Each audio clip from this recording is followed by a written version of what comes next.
आलू पराठा हा नाश्ताच नाही तर जेवणाचा एक भाग आहे। आलू शरीराला ऊर्जा देतो आणि गव्हाचे पीठ फायबर पुरवते। त्यामुळे आलू पराठा हा भारतातील लोकप्रिय पारंपरिक पदार्थ आहे। हा लहानांपासून तर मोठ्यांपर्यंत आवडणारा पदार्थ आहे।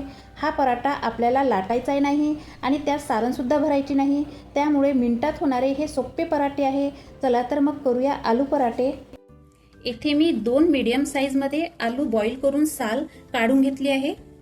सगळ्यात अगोदर आलूला किसणीने किसून घेऊ, यात गाठी राहायला नको। आता किसलेले आलू थोड्या वेळ पुरते साईडने ठेवू। आता एका भांड्यात 1 वाटी मोजून गव्हाचे पीठ घ्यायचे। याच वाटीने मोजून 2 वाटी सरळ पाणी घालायचे, मिक्स करून घ्यायचं। आता बारीक कापून 1 कांदा आणि थोडीशी कोथिंबीर कापून घालायची। यानंतर मिक्सरमध्ये जाडसर कुटलेली हिरवी मिरची आणि 1 चम्मच हळद, 1 चम्मच धनेपूड, 1 चम्मच लाल तिखट, 1 चम्मच जिरा, 1 चम्मच ओवा, ओव्याने टेस्ट वाढते। सगळे जिन्नस मिक्स करायचे। यात गाठी मात्र अजिबात ठेवायच्या नाही। आता घालायचे बॉईल केलेले आलू, मिक्स करायचं। इथे आपण 2 वाटी पाणी घातले होते, पण आपलं मिश्रण घट्टसरच आहे, त्यामुळे अर्धी वाटी आणखी पाणी घालू। बघा, इथे आपण 2 आलू, 2.5 वाटी पाणी आणि 1 वाटी गव्हाचे पीठ घेतले। हे माप आपले परफेक्ट आहे। तुम्ही याच पद्धतीने आलू पराठे केले तर पराठा फाटण्याची शक्यता अजिबात राहणार नाही। तसेच पराठा कापसासारखा मऊ आणि लुसलुशीत बनेल। लास्ट मीठ घालायचे आणि 2 चम्मच रवा घालायचा। रव्याने आणखीनच पराठ्याची टेस्ट वाढते। मिक्स करून घ्यायचं। अशा प्रकारे पराठे तुम्ही बनवाल तर खूप सारे पराठे मिनिटात बनेल आणि सोप्या पद्धतीने। बॅटर बघा, मी तुम्हाला दाखवते, एवढं थिक ठेवायचं। आता तावा गरम करून थोडंसं तेल घालायचं।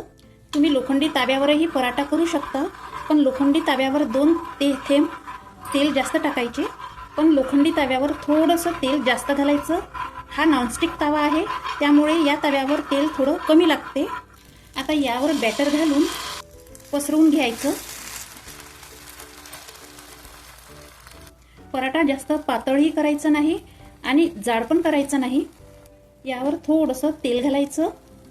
पराठा बघा तव्यावर किती मस्त घसरत आहे।